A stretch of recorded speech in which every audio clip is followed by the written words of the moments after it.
Pessoal, bom dia. Espero que todos estejam bem. Obrigada pela pontualidade.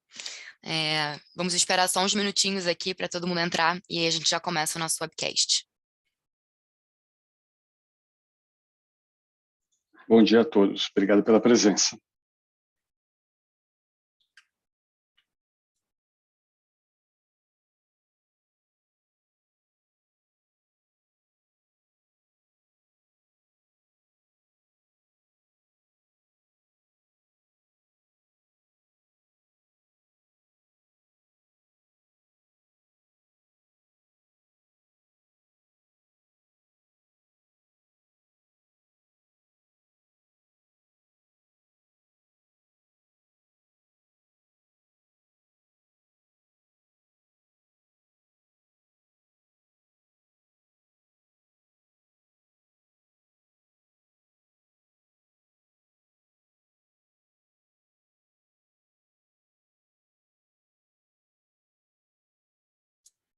Bom, pessoal, respeitando a pontualidade aqui de todos que entraram junto com a gente no call, vamos começar aqui. Queria agradecer a presença de todo mundo. Bom dia. A gente vai passar pelo webcast do Pipe referente ao primeiro TRI de 2022. É um ano que não está sendo fácil, acho que para os principais gestores de ações, para a gente inclusive. Então, o nosso objetivo é manter esse canal o mais aberto possível, ser o mais transparente com os resultados, o que a gente está enxergando para o futuro, o que tem acontecido com o fundo, com as nossas empresas. E eu gostaria de verdade de manter esse contato mais aberto possível. Então, qualquer dúvida que vocês tiverem adicionais que não forem endereçadas aqui, ou sempre que vocês quiserem uma atualização um pouco mais profunda, podem nos mandar e-mail no pipe@patria.com, que a gente está super à disposição para falar com vocês. É um prazer ter esse contato aberto com vocês. Para quem não nos conhece, eu sou responsável pelo relacionamento com investidores do fundo. O Flávio, também conhecido como Flavito, é o gestor do Pipe. Ele faz a gestão do Pipe desde o início do fundo, então desde 2014 ele tem essa cadeira. E a gente brinca aqui que ele é um gestor com uma veia muito forte de empreendedor, né? Porque ele está de verdade ali, barriga no balcão, em todas as nossas investidas. Bom, a gente trouxe uma apresentação. Se vocês tiverem qualquer dúvida, podem mandar aqui no Q&A, que a gente vai respondendo ao longo do tempo. E a ideia é a gente fazer essa nossa conversa a mais interativa possível. Eu vou fazer uma breve atualização do Pátria como instituição, antes da gente entrar no fundo. Para quem não conhece a gente está hoje com 130 bi sob gestão. A gente é a casa principal de investimentos alternativos da América Latina, com mais de 30 anos de existência. A gente foi fundado em 88 e levantamos o nosso primeiro fundo de Private Equity em 97. Private Equity é a nossa primeira vertical de negócios, a mais antiga e a maior aqui, como vocês podem ver na nossa divisão de ativos. Hoje a gente tem 55 bi alocado nessa estratégia, 26 bi em infraestrutura, 25 bi em crédito, 12 em ações listadas, 2 bi em real estate e 10,5 em advisory e distribuição.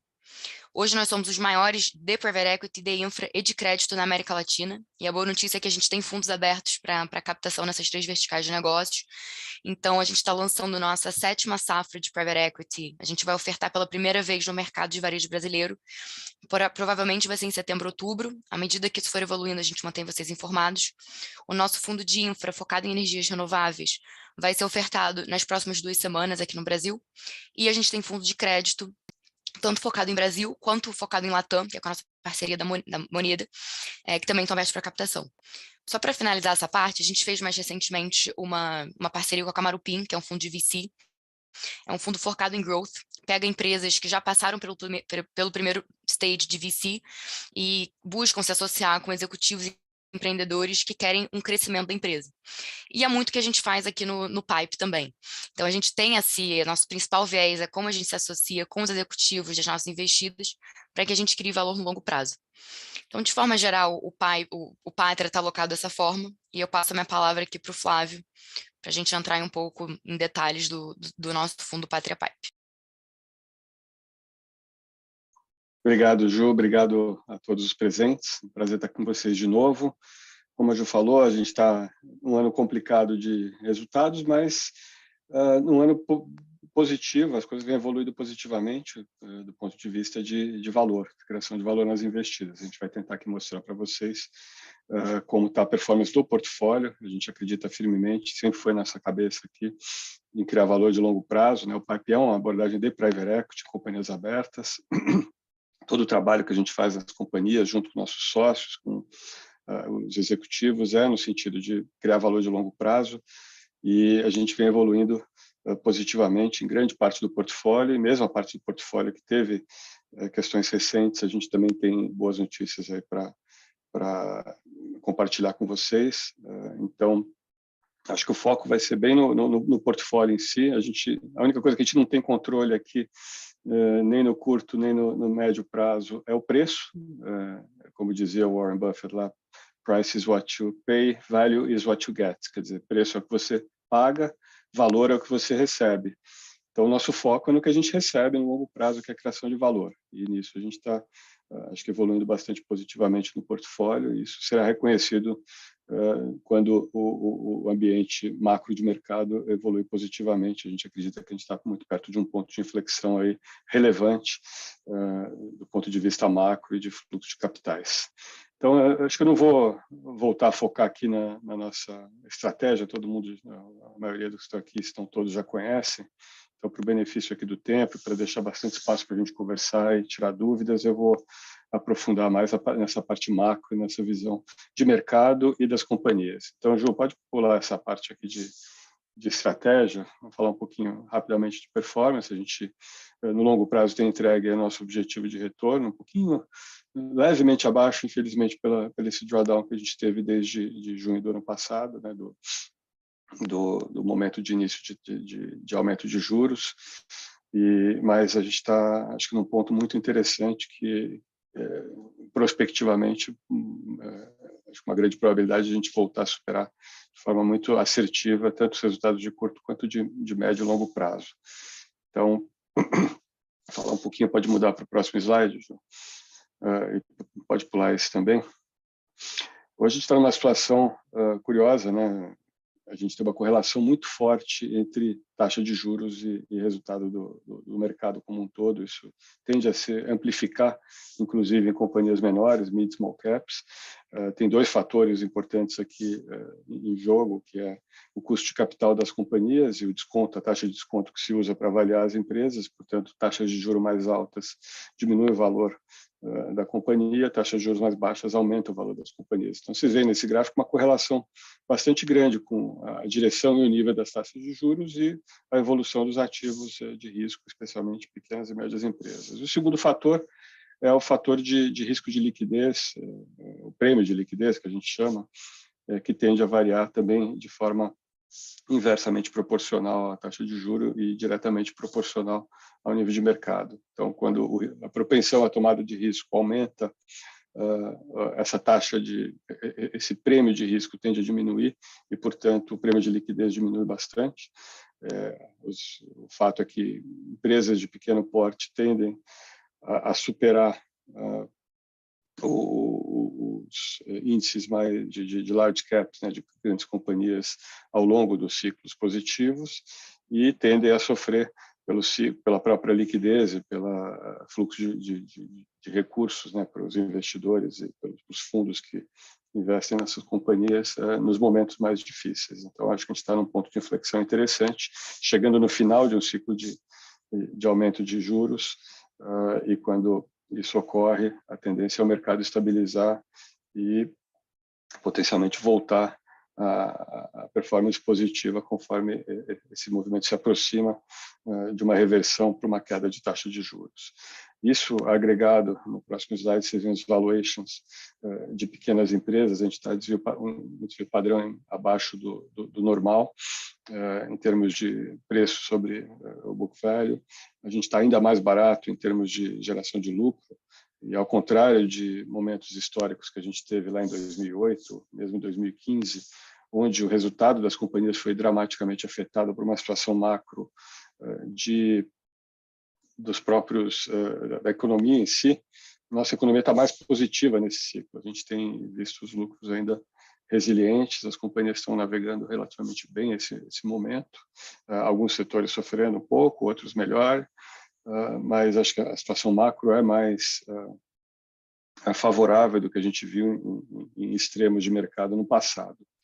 E, naturalmente, alguns setores têm ganho mais com isso, especialmente commodities, que têm uma exposição internacional no momento de alta inflação global, mas não é o nosso foco de investimento, nunca foi. Ao longo dos ciclos, ela tende a gerar retornos mais baixos do que empresas de crescimento, de alto crescimento, criação de valor.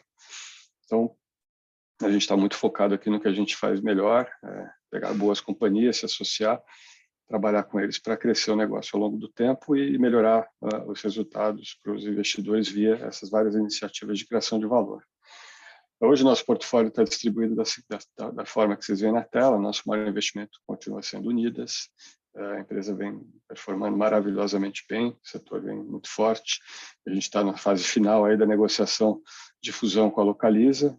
A gente vê uma oportunidade ímpar aí de criar a grande companhia das Américas, da América Latina, e uma das maiores do mundo no setor de mobilidade, e grandes oportunidades de sinergias, tanto de negócio, de custos, de escala, quanto de comerciais.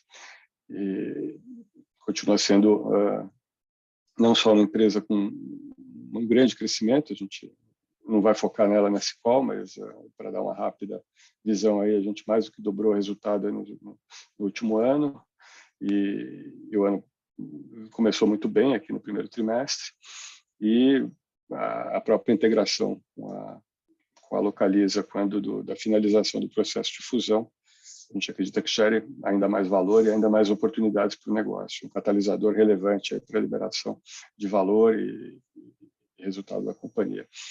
A CVC é o nosso segundo maior investimento, eu vou falar um pouco dela hoje no call, acho que é um dos ativos mais subavaliados do portfólio, que vem entregando uma recuperação muito forte da saída da pandemia e toda a evolução que a gente tem tido do ponto de vista operacional, de gestão, de investimentos, de tecnologia, de conhecimento do cliente.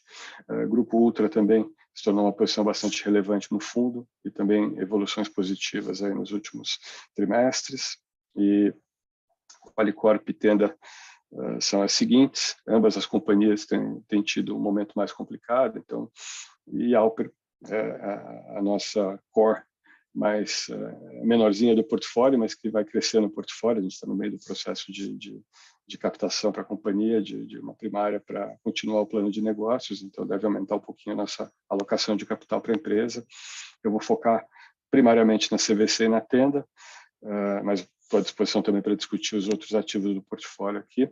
E só para terminar aqui, Ju, pode voltar ainda para a página anterior, dá para ver que cerca de 80% do portfólio tem tido uma performance excepcional, ou muito boa, em linha com o que a gente está buscando aí em termos de criação de valor. A gente teve dificuldades temporárias aí com a Tenda por questões de custos, a gente já falou um pouquinho no último call, e vamos focar nesse call, no que está sendo feito, como é que tem sido a evolução desde que a gente falou da última vez, que foi recente, né? Porque os resultados do último trimestre demoram mais para sair, então não tem tanto tempo de um call para o outro, mas tem muita evolução positiva na companhia, a gente está aos poucos recuperando as margens e no caminho que acredito que no futuro vai voltar a gerar um valor relevante. E a Qualicorp tem sido talvez o ativo mais complicado do portfólio, ainda não ganhou tração do ponto de vista líquido, né, de crescimento, apesar de ter evoluído muito bem nas suas atividades comerciais, de produtos, mas ainda com o que a gente chama de churn, né, uma perda muito alta de clientes por conta dos aumentos de custos médicos. O setor inteiro de saúde vem sofrendo com isso, e cada vez menos um trimestre a trimestre, mas ainda não o suficiente para alavancar o crescimento da companhia, que tem entregue resultados brutos, né, de crescimento positivos, mas isso dá um pouco de enxugar o gelo aí, porque o que a gente ganha no lado comercial a gente tem perdido no lado de aumento de custos e inadimplência e perda de clientes. Então, ainda enxugando um pouco de gelo ali, mas as coisas começam a evoluir de forma positiva.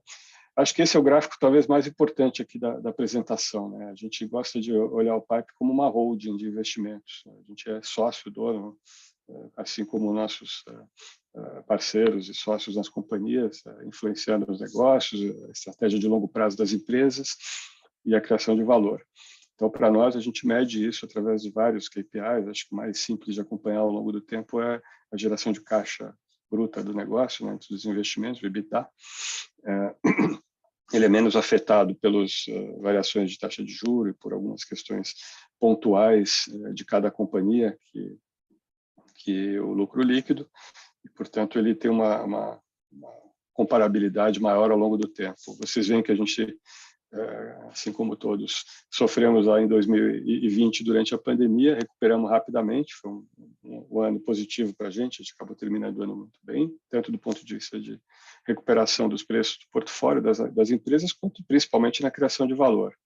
De lá para cá, o nosso EBITDA tem se mantido estável, exceto pelo quarto trimestre do ano passado, que foi bastante difícil, um efeito muito grande, né, da reavaliação de custos da Tenda, que teve um efeito não só no EBITDA consolidado do portfólio, como também na própria performance do portfólio no ano passado, que atrapalhou ainda um pouco esse ano, né?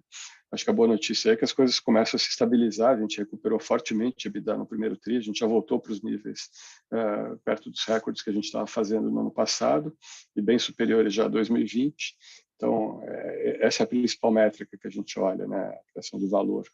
E os preços tendem a acompanhar o valor no longo prazo.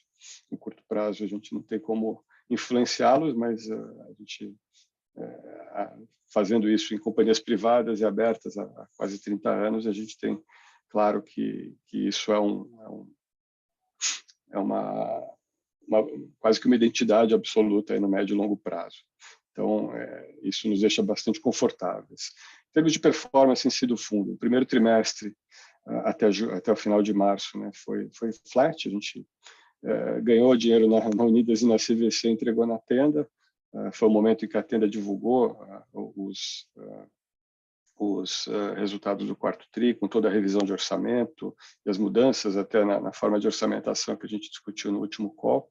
Eu também estou à disposição para aprofundar, se alguém quiser voltar a entender um pouco melhor esse processo. Mas o foco aqui vai ser explicar o que está sendo feito, quais são os planos de ação da companhia, como é que ela tem evoluído e o que está melhorando. Até o meados de maio, agora a gente fechou essa apresentação no meio de maio, a gente teve um mês de abril, o mercado inteiro, né, foi muito difícil, um pouco influenciado pelo mercado externo, as quedas no mercado americano e também pelos fluxos de capitais internos. A gente devolveu um pouco do ganho que a gente tinha lá na Unidas e na CVC, já estamos recuperando ao longo aqui do final de maio, e teve um pouquinho de perda adicional na Tenda e na Qualicorp. Isso levou nosso resultado flat para uma perda de 15%, que começa a mostrar uma estabilidade, uma recuperação, conforme a gente divulgou resultados do primeiro tri, e algumas empresas já estão... isso já está aparecendo claramente em alguns negócios do portfólio, outros ainda quase que eu diria uma situação de dicotomia aí, quase de uma divergência cognitiva entre o que a gente vê nas companhias e como o mercado está tratando isso em termos de preços, né? Especificamente até o caso da CVC, é até difícil de entender, mas a gente está muito confiante na evolução do fundamento e acredita que os preços virão. Então, falando um pouquinho dos casos aqui, vamos voltar aqui para a Tenda, que foi o principal ofensor de resultados ano passado e esse ano, e a gente já vê uma recuperação bastante significativa do ponto de vista do foco da companhia, né, dos planos de ação da empresa, que são basicamente dois, né? A empresa está 100% focada em recobrar margem e voltar a gerar caixa e acertar o nível de alavancagem para o nosso objetivo, que é ter uma alavancagem perto de zero, né, em termos de balanço. E, naturalmente, retomando margens, a gente volta para o nível ótimo de margem, que é 32% a 34% de margem bruta, o que permite diluir os custos fixos da companhia e voltar a gerar lucro de forma consistente. Estou falando aqui da Tenda Core, né? Não estou falando da Lea, que é a nossa startup de construção de casas no interior, que ainda é um projeto que está escalando e que tem um potencial imenso e que não só não é reconhecido, como hoje é atribuído um valor negativo gigante dentro da companhia, em função de todas as questões que ocorreram no passado recente, né? Então, acho que o principal fator aqui para recomposição de margens tem sido o aumento de preços. A gente tem feito isso de forma consistente, a gente está totalmente focado lá em retomar preço e retomar margem. Isso tem sido facilitado também pela recomposição de renda dos nossos clientes, né? Um dos fatores de custo tem sido o custo de pessoal, com dissídios, mas isso também tem o seu lado positivo, porque aumenta a renda do cliente e permite que a gente consiga repassar os preços de forma consistente. Então, a gente vem fazendo isso muito fortemente, ainda tem um caminho para fazer pela frente, e isso tem sido importante na recomposição de margem. E um outro fator também é a própria percepção pelo governo, pela gestão do programa Casa Verde e Amarela, de que no nível de custos que as empresas estavam operando no segmento, o programa estava morrendo, né? Primeiro, ninguém quer que isso ocorra. É um programa social importantíssimo para o país, um déficit habitacional de quase 8 milhões de unidades familiares aqui no Brasil, uma formação de famílias de cerca de 1 milhão de famílias todo ano, cerca de 500 mil dessas famílias se enquadram nas faixas que a gente atua aqui na tenda. Então, deixar essas pessoas desassistidas não é uma opção para o governo que se preocupa com a questão social no Brasil, seja ele de direita, seja ele de esquerda. Acho que qualquer situação que a gente venha a ter na própria eleição, obviamente eu não quero entrar em questões políticas aqui, mas ambos, tanto nos governos de esquerda quanto de direita, sempre foi um fator muito importante essa preocupação com um programa que teve sucesso grande historicamente e que está num momento difícil. Então, o governo fez dois realinhamentos já de subsídios, em fevereiro e em abril. Então, acho que a gente pode até entrar no próximo slide, Ju. A gente mostra como é que está a evolução acho que até pular um slide aqui para mostrar como é que isso tem tido de efeito. Pode passar para o próximo. A nossa recomposição de preços, né? A gente teve a primeira revisão de curva de subsídios em fevereiro desse ano, a segunda agora em abril, e anteontem foi aprovada uma nova revisão que entra em vigor no 1º de junho. Isso tem sido muito importante para essa recomposição de capacidade de pagamento dos clientes, de capacidade de tomada de dívida dos clientes e capacidade também de margem das companhias que operam no setor, para que elas deixem de operar com prejuízo, voltem a dar lucro. Ninguém quer trabalhar. Obviamente, a gente tem um propósito social muito importante na tenda, isso é uma coisa que a gente acredita profundamente. A gente está transformando a construção de baixa renda por tecnologia e é a empresa mais produtiva e de menor custo do setor, atuando no nível de renda de famílias muito desassistidas. Por outro lado, somos todos aqui investidores e capitalistas, queremos fazer isso ganhando dinheiro, e o governo reconhece isso e está trabalhando aí em várias estratégias para recompor a capacidade do programa ser lucrativo e, ao mesmo tempo, atender o propósito de permitir às famílias de baixa renda terem seu imóvel próprio.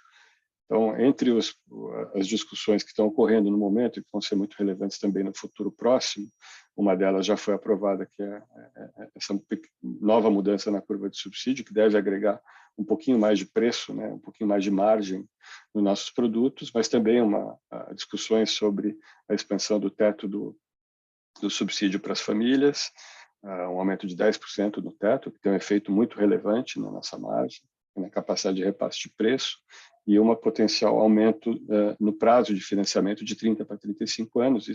Ambos essas questões são um pouco mais demoradas para se implementar, que dependem de mudanças legais, mas a gente acredita que possa ser implementado ainda no segundo semestre, e um firme propósito do governo de recompor o programa, que vem operando muito abaixo, né, do objetivo, bem abaixo de metade do volume do ano passado. Então, um caminho muito positivo. Nossa margem bruta marginal, ou seja, dos produtos vendidos recentemente, no último trimestre, em março, abril, maio, já está muito próximo do que a gente tinha como meta para o final do ano. A gente buscava chegar no final de 2022 com uma margem bruta da ordem de 28% a 30%. A gente já está ali perto dos 28%, mesmo fazendo um realinhamento da inflação projetada nos projetos. A gente, para os que se recordam a nossa conversa recente aí no último webcast, a gente mostrou para vocês que uma parte do efeito que a gente teve negativo no quarto trimestre foi começar a embutir nos projetos todos e nos orçamentos das companhias, isso é reconhecido de uma vez, uma inflação projetada, coisa que a gente não fazia no passado, no ambiente de estabilidade de preços, onde a gente ganhava todo ano, todo mês, todo ano, todo trimestre de produtividade, portanto, nossos custos nominais até caíam ao longo do tempo. E hoje não, hoje a gente tem uma inflação, tem tido, né, uma inflação relevante de custos, tanto do ponto de vista de materiais quanto de mão de obra, menos de mão de obra, que nos afeta mais, mas o componente materiais é muito relevante pela própria forma industrial da gente trabalhar. Então, nesse sentido, a gente está embutindo já uma inflação bastante conservadora nas nossas projeções. Isso quer dizer que, no futuro, nossa margem bruta tende a ser muito mais assertiva no que a gente projeta, e as revisões de orçamento tendem a ocorrer de forma muito pequena, se ocorrerem. Obviamente que se a gente não acerta na mosca a projeção, ela pode ser um pouco mais ou um pouco menos, mas o que eu posso assegurar é que elas são bastante conservadoras para o futuro. Então, a gente estabilizou a nossa margem REF, que é a margem de resultado de exercícios futuros. Isso se refere a projetos já lançados, já vendidos, e que, portanto, tem um componente daquela safra de 2020 e 2021 que foi vendida a um preço muito mais baixo, que, portanto, tem uma margem muito pequena ainda, que, apesar de positiva, na ordem de 18%, 19%, não remunera o nosso capital de forma adequada, e de projetos novos. Então, a gente já estabilizou isso, e conforme os projetos novos se tornam dominantes no portfólio, eles estão com uma margem muito superior a essa margem REF, e crescente, né, conforme a gente vai aplicando esses aumentos de preços, esses repasses de custos para os preços, a gente volta a operar ao longo dos próximos trimestres com margens cada vez melhores. Nosso objetivo é chegar a 32, a 34 até o final do ano que vem. Possivelmente, se continuar nessa toada, a gente talvez consiga antecipar isso, e isso é muito alvissareiro para a companhia voltar a operar com os níveis de lucratividade que ela tinha no passado. Quando a empresa fazia margem de 32%, 33%, 34%, ela gerava 200, 300 milhões de lucro ao ano, era negociada a quase 3 vezes o book, uma PL de 8, 10, 12 vezes, e hoje ela está negociada a 40% do seu valor patrimonial, versus o 2,5, 3 vezes que ela estava antes desse momento aí complicado que a gente passou. Então, a gente acredita que tem desafios importantes pela frente, mas que estão sendo muito bem endereçados nos planos de ação que a companhia vem implementando. Ao mesmo tempo, também, a segunda preocupação profunda do negócio é a geração de caixa, né? A gente tem dezenas de planos de ação para estancar a queima de caixa. A gente teve geração de caixa no quarto trimestre, mas queimou caixa no primeiro, de forma significativa. Uma parte disso é transitória. A gente segurou um pouco nossos repasses, né, de clientes para a Caixa Econômica, porque tinha o ajuste da curva de subsídios em abril, então a gente tinha um ganho para capturar se a gente não repassasse os clientes em março. Mas a gente ainda tem um caminho significativo, porque tem que construir os projetos com margem baixa, e o foco é totalmente em lançar projetos com margem alta e construí-los o mais rapidamente possível para gerar caixa para a companhia. Então, em todo esse processo aí de recuperação, a gente está de olho em duas coisas: margem e caixa. É o que vai nos fazer recobrar tanto a nossa saúde e alavancagem financeira, quanto a nossa lucratividade de negócio. É um processo, como eu falei, é uma coisa que não acontece de um trimestre para o outro. Do ponto de vista econômico, a gente está no caminho certo. Acredito que a gente está rapidamente conseguindo recuperar, ainda aquém do ideal, mas num caminho de evolução muito positivo. Do ponto de vista contábil, isso demora para aparecer no resultado, pelo próprio atraso que a contabilidade do setor tem. Então, a gente passa por todos os projetos passados para chegar nos projetos futuros, afetando o resultado, o lucro de forma positiva da companhia. Mas já temos uma estabilização bastante significativa. Se eu voltar um slide, a gente vê claramente que o fundo do poço foi no quarto tri. O primeiro trimestre o prejuízo diminuiu bastante, e as coisas já vêm evoluindo positivamente conforme os novos projetos com margem melhor começam a transitar pelo resultado. Então, a gente já teve um lucro bruto razoável da ordem de 20%. Isso tende a evoluir de forma positiva se a gente conseguir continuar repassando preços e a inflação estiver em linha com as nossas projeções conservadoras, o que a gente acredita que seja bastante provável, e já temos EBITDA positivo, também é muito importante no futuro para a geração de caixa do negócio. Então, a gente teve o pior momento no quarto trimestre e acho que estamos evoluindo de forma positiva. E, por último, em relação à Tenda, como a gente teve um nível de alavancagem financeira expandido pelo nosso consumo de caixa, a gente está em processo de conversa com nossos credores, a gente tem covenants nas dívidas que estão sendo negociados com os credores, a evolução é muito positiva também nesse aspecto, então a gente tem trabalhado fortemente em relação a isso para tirar da frente essa questão e tem uma muito boa vontade dos credores, é uma companhia muito rica em patrimônio, né? A gente tem um patrimônio líquido bastante significativo, tem ativos bastante valiosos aí, que são fontes de caixa potencial para a companhia. Temos cerca de 900 milhões de recebíveis diretos que podem ser e serão, ao longo dos próximos trimestres, transformados em caixa através de desconto de recebíveis. A gente está iniciando um processo para isso e várias outras iniciativas aí de geração de caixa para o negócio. Então, acho que passamos aí a fase mais difícil, ainda temos grandes desafios pela frente, mas o caminho é positivo e os planos de ação e o time da companhia está totalmente focado nesses dois parâmetros que eu coloquei aqui para vocês. Então, David, a gente recebeu uma pergunta aqui sobre a nossa alocação em Tenda, tá? Se a gente diminuiu a posição de forma passiva simplesmente por uma desvalorização do preço ou se foi uma redução ativa. Boa pergunta.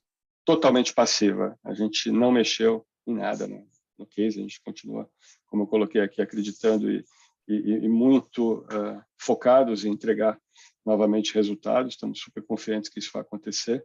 Lógico, temos desafios importantes pela frente, mas felizmente, não só do ponto de vista operacional, a companhia vem conseguindo recuperar preços, recuperar margens, mas também a própria gestão do programa CVA tem conseguido, tem claramente mostrado a preocupação e agido de forma muito mais, eu diria, muito mais ágil do que se espera, né, de um órgão governamental. Então, a gente não mexemos em nada na posição, toda a redução foi em função da própria contribuição negativa. Então, hoje a gente está com uma companhia que vale cerca de 550 milhões de reais, estimativas do sell-side, tá, de analistas que foram lá, conheceram profundamente o negócio da Alea, que é a nossa startup aí, que está agora num processo de crescimento importante, né? A gente está com a fábrica pronta, está fazendo lançamentos já pilotos importantes, já provamos boa parte do conceito e do time do go-to-market da companhia e iniciamos aí no primeiro trimestre um importante momento de construção de land bank para futuras aprovações. Então, a gente está entrando agora naquela fase de crescimento do negócio.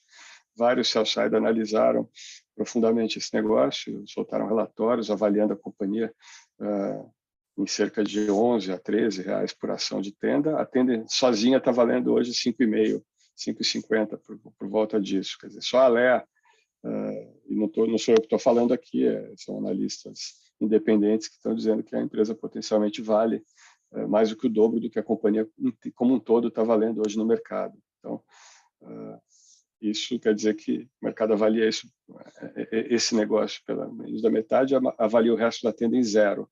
E não é, obviamente, a nossa visão. Então, não reduzimos, pelo contrário, estamos super confiantes de que a empresa vai conseguir voltar à lucratividade no futuro. E, nesse sentido, a gente se mantém investido e acredita profundamente nos planos de ação que estão sendo colocados e felizmente, né, a evidência nos mostra que, tanto do ponto de vista operacional, a companhia vem conseguindo implementar esses planos de ação, quanto do ponto de vista regulatório, a sensibilidade dos gestores do programa tem sido muito relevante para ajudar nessa recomposição de margem. Então, acho que é isso que eu tinha para falar aqui de Tenda. Vou falar um pouquinho de CVC e tentar deixar um tempo aqui para a gente bater papo e conversar de outras questões que vocês possam vir a ter. CVC também tem sido um caso importante de recuperação. Rapidamente, a gente vem retomando níveis de vendas e de margens que a gente tinha no passado. Ainda tem um caminho pela frente, mas essa retomada ocorre mês a mês. Acho que vale lembrar aqui que a gente teve dois fatores importantes que, apesar desses fatores, a gente continua retomando, né? A gente teve uma invasão dos nossos sistemas no quarto trimestre, que nos deixou 15 dias sem poder operar.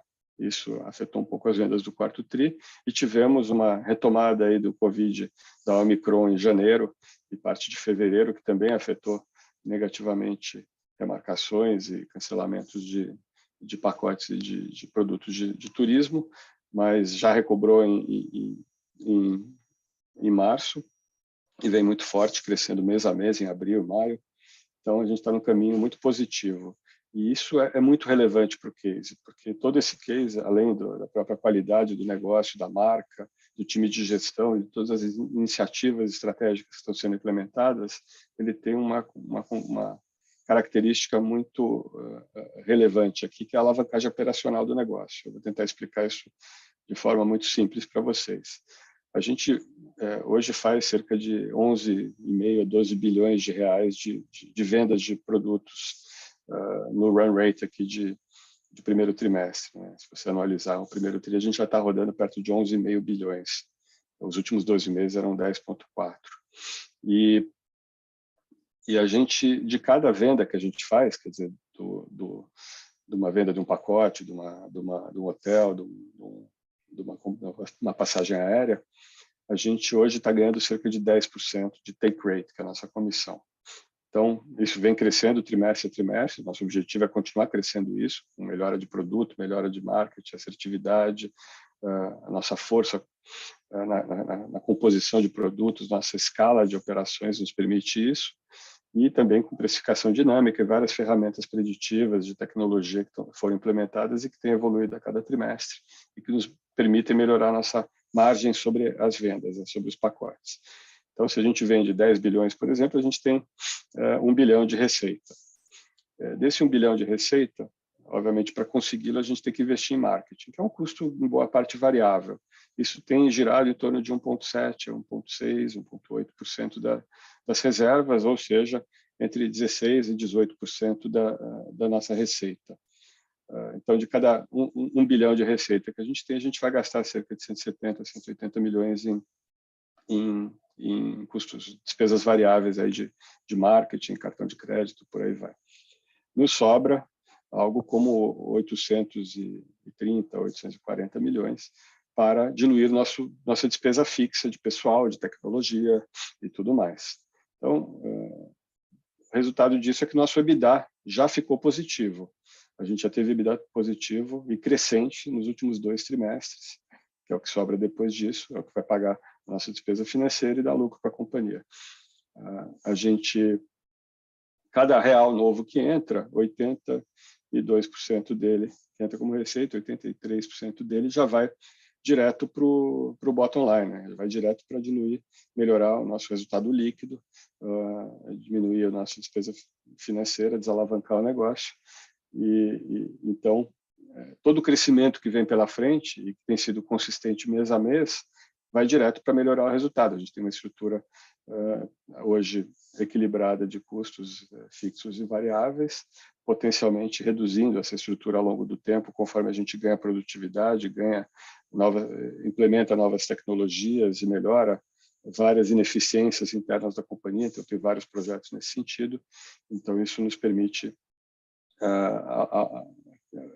basicamente capitalizar em termos de alavancagem operacional em cima de todo esse crescimento que tem vindo mês a mês, essa evolução positiva que vem ocorrendo mês a mês. Outro fator importante para nós aqui é a nossa capacidade, né, de crescer, e para isso a gente precisa de capital. A gente está hoje com uma estrutura de capital muito mais robusta e muito mais eu diria, adequada, né, que nos permite ser uma das poucas companhias no setor que saiu da crise mais forte, depois das capitalizações que foram feitas e da gestão de capital que tem sido feito pelo time financeiro da companhia, que é excepcional. Então, a gente tem conseguido usar os nossos recebíveis como um custo de funding barato para o crescimento, o capital de giro que a gente precisa para crescer, e está trabalhando no alongamento da nossa dívida. A gente, recentemente, junto com o primeiro trimestre, anunciou um reperfilamento dessa dívida através de uma emissão de debêntures ancorada por importantes parceiros nossos, o que vai nos permitir também ter essa folga de caixa de longo prazo, financiada por dívida de longo prazo, para os investimentos estratégicos da companhia. E acho que, por último, o fator mais importante, que foi um presente que a gente recebeu, inesperado, mas muito, muito relevante para a companhia, e que parece que o mercado não caiu a ficha ainda, que foi a PERSE. A PERSE é o Programa Emergencial de Retomada do Setor de Eventos, que também engloba o setor de turismo. Foi uma lei que tinha sido aprovada pelo Congresso e foi vetada pelo presidente, e o veto do presidente foi derrubado pelo Congresso em 18 de março desse ano. Essa lei, basicamente, tem dois pontos principais. Ela isenta todo o segmento de impostos federais por um prazo de 5 anos. Isso quer dizer que a CVC não paga PIS/COFINS, nem imposto de renda e contribuição social pelos próximos 5 anos, a partir de março. E ela também constitui um fundo de 2,5 bilhões de reais para indenizar lucros cessantes do setor como um todo. Essa segunda parte precisa de uma regulamentação, a primeira parte já entrou em vigor. Isso tem um efeito dramático na companhia, né? A gente tem, obviamente, o PIS/COFINS é uma parte, um dedutor da nossa receita, importante, uma empresa que trabalha em lucro real, e o imposto de renda a gente não se beneficia no curto prazo, porque a gente ainda não está dando lucro, mas conforme a gente vai crescendo rapidamente, a gente vai reduzindo o nosso prejuízo líquido. Já temos, como eu falei, um EBITDA positivo e crescente. Então, em pouco tempo, futuro, aí a gente já começa a se beneficiar também de não pagar imposto, ou seja, a alíquota zero de imposto de renda e contribuição social até 2027. Isso não afeta em nada a nossa capacidade também no futuro de nos se beneficiar dos prejuízos fiscais acumulados que a companhia tem. Isso pode ser utilizado após esse período de 5 anos. Então, o valor disso é muito grande para a empresa, para o setor como um todo. E, curiosamente, no dia que isso foi, eu digo, tornado público na mídia, né? Acho que a primeira vez que a gente viu isso na mídia foi no Brasil Journal, alguns dias atrás, uma reportagem breve, mas objetiva sobre o assunto. E naquele dia, curiosamente, a ação da CVC caiu 6%, sem nenhum motivo. Pelo contrário, teve uma notícia excepcional e não aconteceu nada com a ação. Então, a gente tinha tido uma retomada aí a ação tinha recuperado fortemente em março, né, da faixa de R$11, que a gente até comprou mais no começo do ano, para R$17, R$18. Voltou de volta para os 11, que é o preço do auge da pandemia. Com toda essa evolução positiva e esse presente aí que caiu no colo do PERSE, e que vai ter um valor muito relevante, tem já um valor muito relevante para a companhia, o mercado voltou a negociar as ações a um preço absolutamente aviltante. Então, a gente olha a CVC e vê como uma das empresas mais subavaliadas do portfólio, com uma excelente evolução de fundamentos, de todos os projetos, e um otimismo enorme aí com não só a evolução positiva da companhia, mas também esse benefício que a gente vai poder usufruir ao longo dos próximos 5 anos. Então, esse é a situação atual da companhia. A gente pode ver isso pelos números, né? Trimestre a trimestre, a receita vem crescendo, as reservas vêm evoluindo, a nossa EBITDA já saiu lá de 150 mil negativo já para um EBITDA positivo, isso quer dizer uma geração de caixa operacional positiva, foram 80 milhões aí no primeiro trimestre do ano. E também é importante, acho que tem muita gente vendo isso na pele quando tem que fazer uma viagem, o preço das passagens aéreas está super alto, né? A gente quer fazer uma viagem de turismo ou de trabalho, e tem que ir para o Rio de Janeiro, paga 2, 3 mil reais uma ponte aérea, até ir para o Nordeste acaba pagando 3, 4, 5 mil reais. Parece realmente muito fora de propósito. Naturalmente, isso é um pouco do reflexo do aumento de custo de petróleo, combustível, de aviação, que obriga as companhias aéreas a repassar para os custos, mas os tickets médios dos nossos pacotes, dos nossos clientes, têm evoluído de forma muito positiva, mais do que dobrou desde o auge da pandemia, mas está em linha com o que a gente praticava lá em 2019 e 2020, antes da pandemia. Então, a CVC tem conseguido entregar valor para os seus clientes.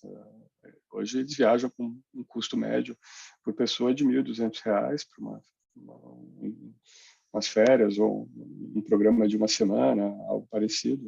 O prazo médio de viagem é por volta disso. Isso melhora também a nossa receita e pela nossa capacidade, né, de construir pacotes, construir produtos de alta qualidade num preço adequado, tem conseguido manter, crescer o nosso market share e recuperar o mercado. Então, acho que a empresa vem bastante positiva aí pela frente. Isso não tem nada reconhecido pelo mercado e pelo preço que as ações estão negociadas hoje. Então, do ponto de vista de portfólio, eu vou falar também rapidamente sobre a Alper, que a gente não falou nos calls anteriores, também outra empresa que vem entregando resultados excepcionais, um crescimento de 60% sobre o ano passado, crescimento ainda maior de lucro e EBITDA, entregando todos os KPIs e milestones que a gente tinha se proposto aí quando entrou na companhia em maio de 2020. Foram já 8 aquisições, 3 grandes parcerias, 2 já realizadas com a AgroGalaxy e com a Caixa, uma em negociação exclusiva que é o Banese, mais uma parceria importante com o Grupo Cosan para a construção de uma corretora cativa que vai atender todo o grupo.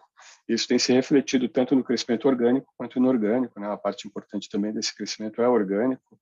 A empresa tem acelerado o seu crescimento orgânico trimestre a trimestre, um time excepcional lá, capitaneado pelo Couto, um envolvimento forte aqui dos nossos conselheiros, meu sócio Cruz, que é o presidente do conselho e que está coordenando esse comitê de gestão dos M&As, do crescimento inorgânico, bastante positivo.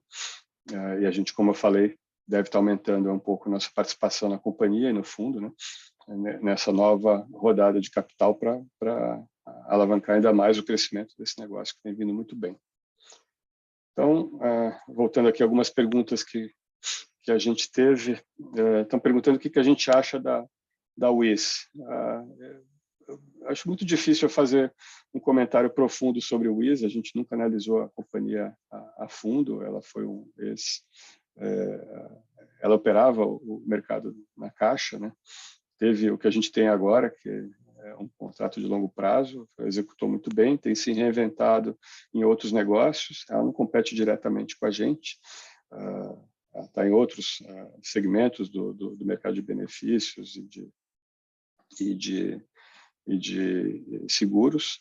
A gente é muito forte em médias empresas e também tem crescido bastante em seguros de infraestrutura, transportes e agro.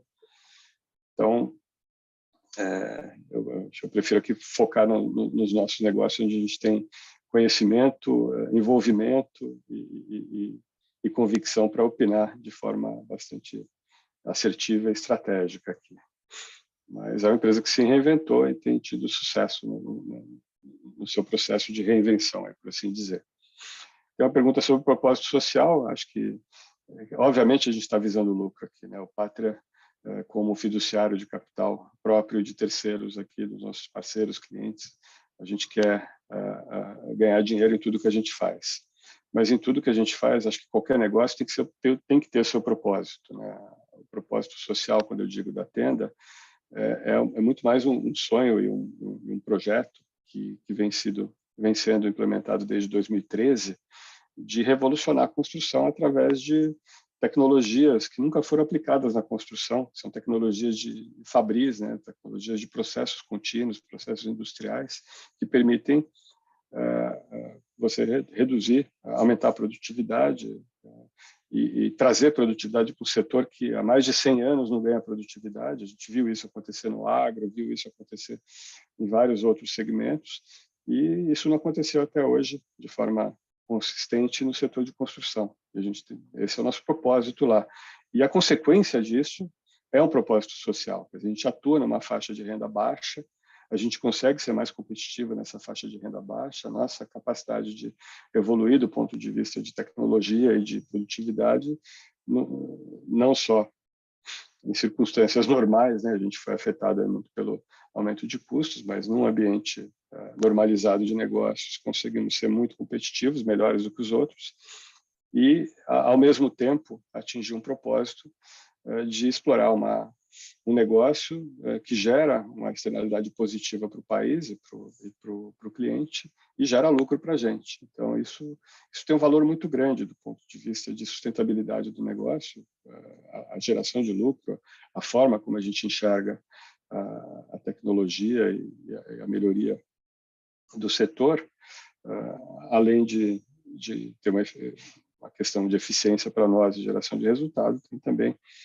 uma capacidade de nos colocar numa situação de dominar uma faixa de renda do negócio que permite, ao longo do tempo, né, no longo prazo, gerar um valor significativo, tanto para o país quanto para nós acionistas. Então, é por isso que a gente diz que o propósito para nós é fundamental. O propósito nosso na Unidas é melhorar a mobilidade, né?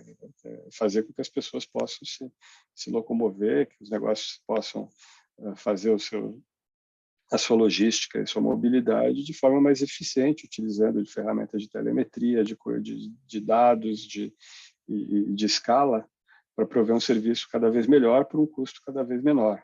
Então, tudo isso são propósitos que obviamente, em primeiro lugar, como qualquer negócio, é dar lucro, mas também tem efeitos positivos. E se você só tem o propósito de lucro, sem se preocupar com o teu cliente, com a experiência de vida e de utilização do produto e do serviço, você pode ter um curto prazo positivo, mas no longo prazo você acaba perdendo aqueles clientes. Então, mesmo na CVC, nosso propósito aqui é realizar sonhos. E isso tem que ficar na memória do nosso cliente para que ele volte todo ano a viajar com a gente. Custa caro trazer um cliente, né? E custa barato mantê-lo se você fizer direito.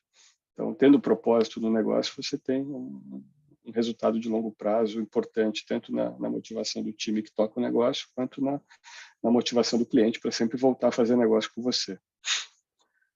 Hoje temos uma pergunta aqui sobre a Qualicorp, e é uma pergunta muito pertinente, né?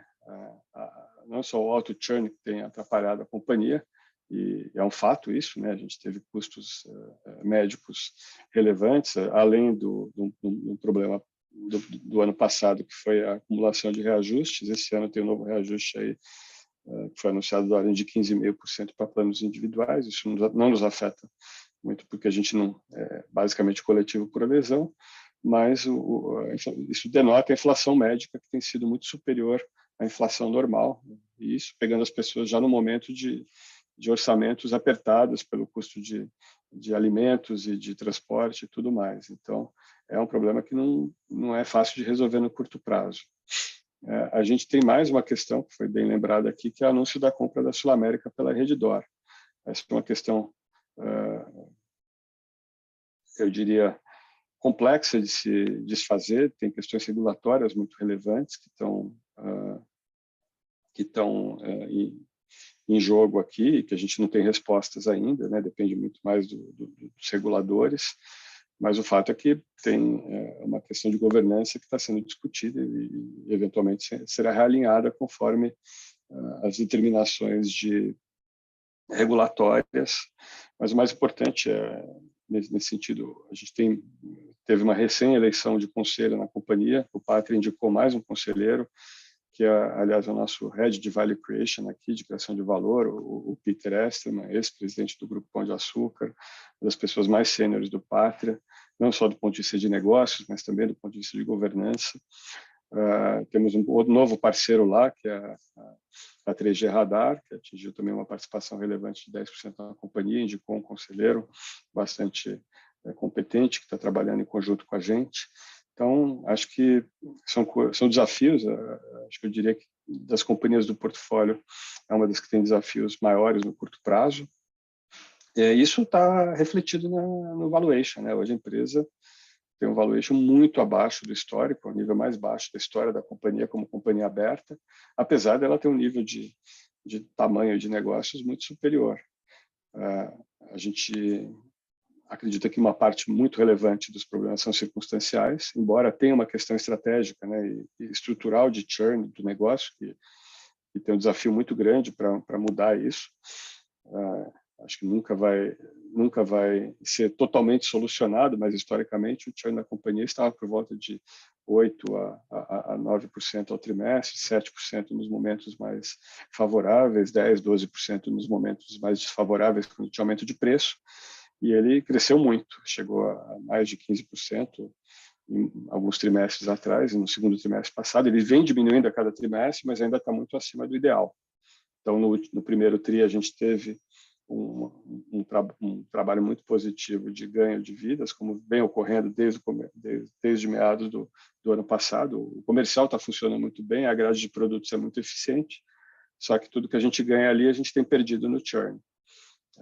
Eu acho que é um grande desafio, a gente está trabalhando para que isso evolua positivamente ao longo do tempo. Quanto a mais desvalorização ou não, isso, para mim, é muito difícil dizer, porque, como eu falei, preço é o que você paga, né? O valor é o que você recebe. E no momento, a empresa ainda não mostrou ao mercado evoluções positivas que permitissem que o mercado avaliasse que a companhia está no caminho correto. Pelo contrário, ela teve um momento muito difícil no segundo TRI, vem melhorando um pouco trimestre a trimestre, mas ainda assim com desafios muito grandes. Então, o que a gente pode fazer lá é trabalhar para que esses desafios sejam superados ao longo do tempo e que a companhia volte a crescer, gerar caixa, melhorar margens, reduzir o custo de aquisição de clientes. Então, essa é a questão da Qualicorp hoje. Então, em termos de preço, acho que o preço desconta todos esses problemas e talvez mais do que isso, né? Agora, ela só vai evoluir positivamente quando ela realmente conseguir entregar. E isso é um fato em todas as companhias do portfólio. E, como eu falei, 80% do portfólio vem entregando bastante bem. E mesmo a Tenda, que teve dificuldades recentes, vem evoluindo no caminho positivo, não sem desafios pela frente. Temos uma pergunta aqui sobre potenciais novos investimentos. Sim, estamos avaliando vários. A gente tem 5 companhias onde a gente está bastante avançado em análises e diligência. Eu diria que 2 delas são candidatos mais relevantes a eventualmente entrar no portfólio. Uma delas a gente já, inclusive, aprovou em nossas discussões internas aqui de comitês, mas a gente optou por esperar, porque a gente sempre gosta de, mesmo tendo uma convicção na análise, na diligência, de observar como é que essa convicção e essa tese que a gente construiu evolui em tempo real, antes de fazer um commitment de capital, mesmo que pequeno.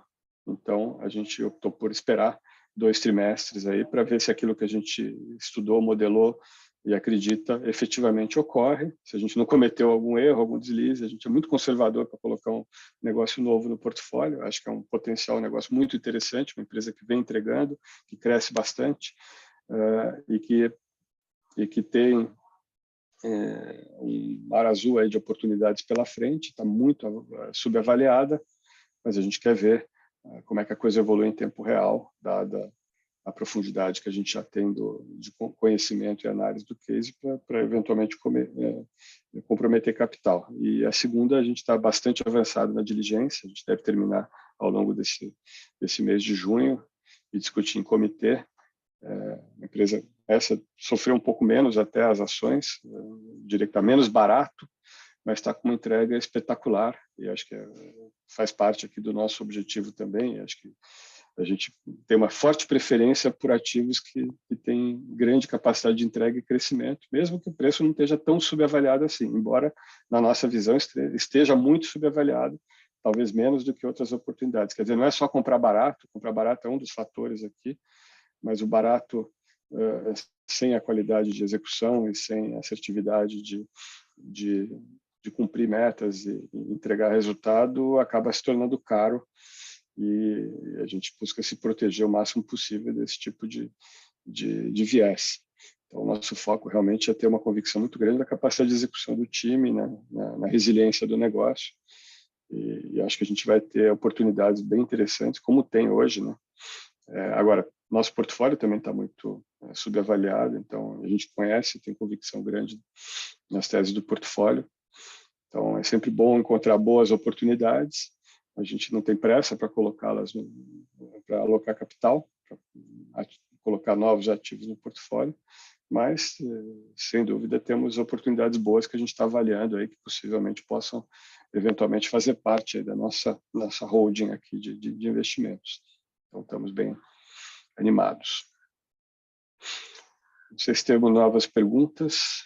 Acho que a gente passou aqui pelos principais pontos aqui do fundo. Eu falei um pouquinho aqui de Ultra, vou aproveitar uns minutinhos aqui para rapidamente dar um update. A gente tinha passado aí pelos 2 fatores estratégicos de criação de valor que eram importantes no início da tese, que era o realinhamento de governança do negócio e a configuração do portfólio de empresas da holding. Isso foi muito bem executado, a gente finalizou aí no primeiro TRI a venda da Oxiteno, até por um valor acima do esperado, por questões de câmbio e de resultado da companhia, que foi excepcional. A gente está vendendo um ativo muito bom, mas que não é nosso core business, é muito cíclico, no momento especial do ciclo, né, muito favorável de ciclo, no valuation muito interessante, investindo em negócios mais resilientes e com também uma evolução positiva, desde Ultracargo, que tem crescido bastante, até a própria evolução dos negócios de energia da companhia na distribuição de energia via Ultragaz e via a própria Ipiranga. E a parte de sucessão e governança foi concluída no final do ano com a entrada do Lutz como o CEO da holding, o Linden como o CEO da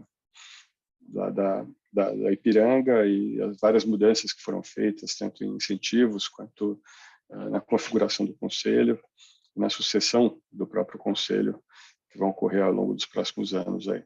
Então, foi muito bem sucedido isso. O Lutz já está muito em casa, fez o primeiro Ultra Day aí com os analistas e com o mercado algumas semanas atrás. Foi uma mensagem bastante positiva. A Ipiranga vem melhorando trimestre a trimestre, tem um caminho longo pela frente, como eu falei nas últimas conversas aqui. A parte de inspiração já, em boa parte, já foi superada, e agora a parte da transpiração, a execução mesmo. A gente sabe o caminho do mapa, sabe o caminho das pedras, mas é a parte sempre mais difícil de qualquer negócio, né? Eu gosto de relembrar que a gente ficou 1 ano e meio, quase 2 anos na Locamérica, lá em 2015 e 2016, com o roadmap muito bem construído, mas com grandes desafios de implementar. Fomos muito bem sucedidos, e o resultado disso foi que depois de 2 anos a companhia estava redondinha, não cresceu o top line, não cresceu a receita, mas multiplicou o lucro por 3, e a gente estava pronto para embarcar no crescimento de top line, depois de 2 anos. E tivemos muito sucesso nisso, fizemos várias aquisições e integrações muito bem feitas, com Minária, com fusão com a Localiza, uma companhia que valia 200 milhões, hoje vale mais de 12 bilhões. E vai valer mais de 60 bilhões na finalização aqui da fusão com a Localiza. Gerou R$1 bilhão de lucro ano passado, 5 vezes o valor de mercado que ela tinha lá em 2014, quando a gente entrou. Então, é um jogo de paciência, é um jogo de transpiração, as coisas não acontecem de um trimestre para o outro, acontecem ao longo dos anos, mas o importante é estar no caminho certo, com o roadmap que a gente acredita, e um time que é capaz de executar. A gente tem uma confiança grande no Lutz e na equipe que ele está reestruturando ali embaixo dos líderes de cada área de negócio do grupo. Então, a gente está vendo uma evolução positiva trimestre a trimestre em vários KPIs, vários indicadores operacionais do negócio, e ainda tem muito pela frente para fazer. Então, o caminho acho que também é bastante auspicioso pela frente. Vitor, a gente recebeu mais uma pergunta aqui sobre se não valeria a pena a gente aumentar a posição em, por exemplo, CVC e Tenda, que são ativos que estão muito subavaliados, em vez de adicionar novas posições satélites para a carteira. É uma boa pergunta. Obrigado, Flávia, nossa querida amiga e sócia aqui no fundo. É uma ótima ponderação aqui. A gente aumentou um pouco a posição em CVC no começo do ano. A gente, como vocês sabem, a gente se move quando pode, não se move quando quer. E no momento a gente está restrito em ambas as companhias, então a gente não pode se mover no momento. E no momento oportuno, se a gente acreditar que é a melhor alocação de capital, a gente vai fazê-lo, certamente. A gente tem milestones que a gente sempre olha para fazer isso, né? Então, quando a gente tem uma questão como a gente teve na Tenda, o que a gente, obviamente, faz? A gente vai olhar para trás, ver onde a gente errou, o famoso post-mortem, né? O pós-morte, o que a gente poderia ter feito melhor, e certamente tivemos questões aí no caminho que a gente poderia ter feito melhor, busca aprender com elas e evoluir, e também no que vem pela frente, né? Quais são os objetivos, quais são os planos de ação, como é que eles vão ser executados, como eles estão sendo executados. E conforme a gente ganha confiança que esses planos de ação estão sendo executados e que o risco diminui, a gente tem uma tendência naturalmente a voltar a alocar capital de forma mais assertiva para aquele negócio. Por outro lado, a nossa preferência é manter o dinheiro onde está indo muito bem, que é o caso, por exemplo, da Unidas, é o caso da Ultra, que está evoluindo positivamente, tem um caminho muito forte, a própria Alper, que a gente está colocando mais capital agora. Então, tem esse interplay entre valuation, que obviamente é muito baixo na CVC. Aliás, a CVC é um caso típico, em que a gente tem um valuation muito baixo com uma execução excepcional e uma recuperação consistente. E a gente alocou mais capital no começo do ano, a gente já está perto de navegando entre 15% e 20%, dependendo da volatilidade da ação, que é a ação mais volátil do nosso portfólio, mas acho que está bem alocado lá. E mesmo no contexto atual, se ela estivesse perto dos preços que a gente acha que ela deveria valer, a gente provavelmente teria a maior alocação do portfólio passivamente, né? Então, acho que a gente está bem direcionado lá. Pode fazer sentido, eventualmente, realocar um pouco de capital para empresas do próprio portfólio, mas também é interessante estar sempre exercitando essa capacidade de buscar novas oportunidades e, como eu falei, a gente não tem obrigação nenhuma de investir em novas companhias, mas na medida que a gente olha 40, 50 companhias a fundo todo ano, encontra uma ou duas que possam ser muito interessantes, a gente eventualmente pode ter situações em que elas se tornam mais interessantes até do que companhias do portfólio. E se isso acontecer, a gente vai começar a alocar, primeiro pequenininho, né, como uma posição satélite, ao longo do tempo, potencialmente com novo investimento core. Até porque algumas teses, eventualmente, do portfólio vão maturar, e isso vai nos permitir também reciclar esse capital ao longo do tempo e manter esse objetivo de retorno de 25% bruto que a gente está sempre perseguindo no horizonte de 5 anos.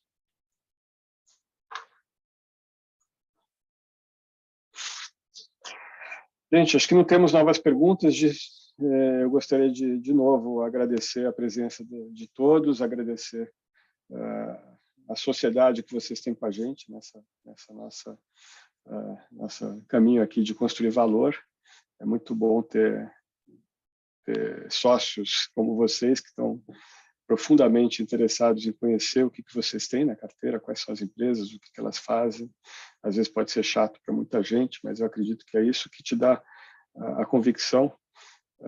Certamente a gente busca acertar sempre, o máximo possível, e o histórico mostra isso.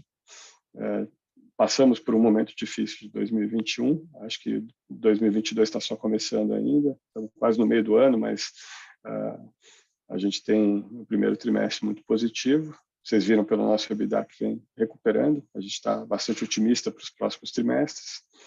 E o preço vai atrás. Eu estou muito convicto. Acho que a gente está num momento muito incrível aqui de oportunidade. A tentação da renda fixa é grande, né? Acho que para certas alocações e risco, né, de certos investidores é um oásis, mas é um oásis que eu acredito que não vai durar muito tempo. A gente teve uma evolução grande no país ao longo dos últimos anos. Acho que a gente passou bem pela pandemia como país em vários aspectos, especialmente fiscais. Muita gente falava que a gente estaria hoje em 100% do PIB de dívida bruta, estamos em 78%, e melhorando, a arrecadação forte, investidores e economistas aumentando a nossa projeção de PIB, de crescimento, ainda que muito baixo, muito aquém do que o potencial desse país pode entregar, mas num ambiente global muito desafiador, um ambiente de inflação muito grave. Isso é um positivo.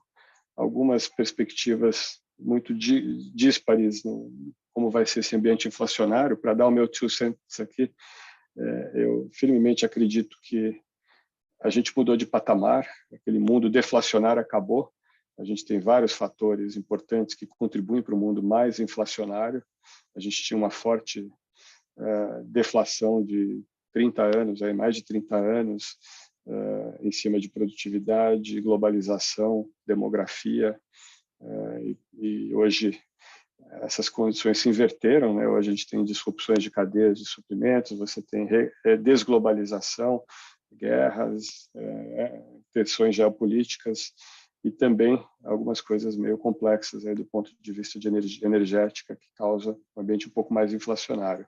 Mas acho que a gente talvez esteja próximo desse pico e vai estabilizar talvez num nível um pouco acima do que a gente tinha historicamente. Então, é um mundo de taxas de juros um pouco mais altas e de inflação um pouco mais alta, e para isso é importante ter companhias com boa capacidade de precificação, que tenha a capacidade de repassar custos, poder de preço e vantagem competitiva para se manterem lucrativas e crescendo ao longo desse período. Então, de novo, muito obrigado, prazer estar aqui com vocês a cada trimestre e sempre à disposição ao longo do trimestre para qualquer dúvida que vocês possam vir a ter. Obrigado pela paciência e pela parceria aqui e acreditar que a gente efetivamente cria valor de longo prazo, porque nós somos o que mais acreditamos, os maiores investidores aqui do fundo, e continuamos firmes e botando mais dinheiro nisso aqui.